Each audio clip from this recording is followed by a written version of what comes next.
Look around you right now. You're probably watching this on a phone, a tablet, or a laptop. And when the battery gets low, you do what you always do. You reach for a charger, plug it into the wall, and go about your day.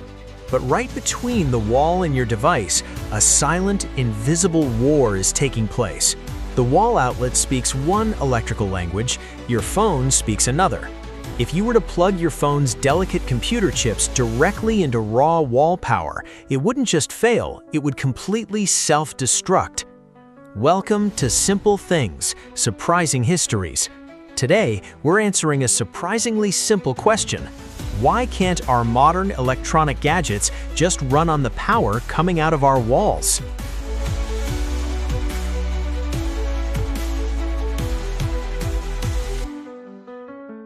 To understand why your phone rejects wall power, we have to travel back to the 1880s, to the famous War of the Currents.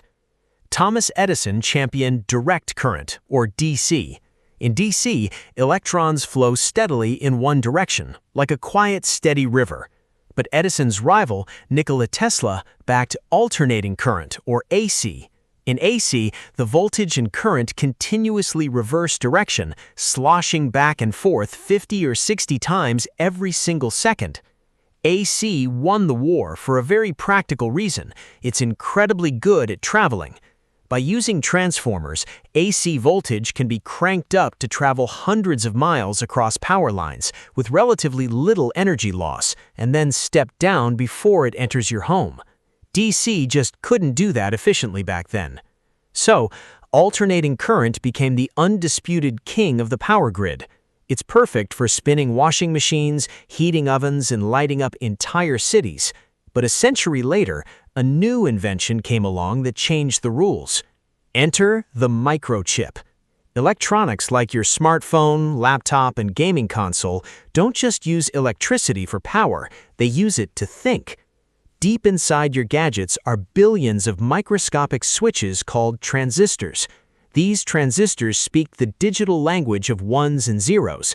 Tiny voltage levels represent those binary states, allowing the chip to process information.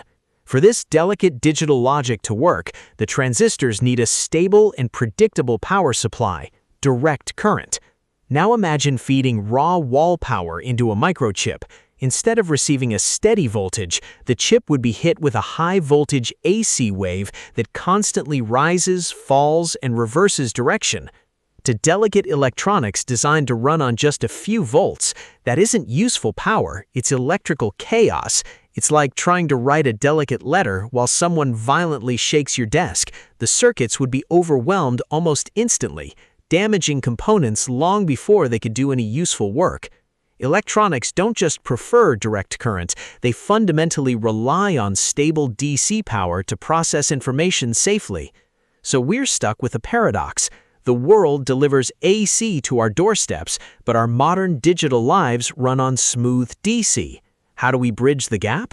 That's where the unsung hero of the modern age comes in, the power brick.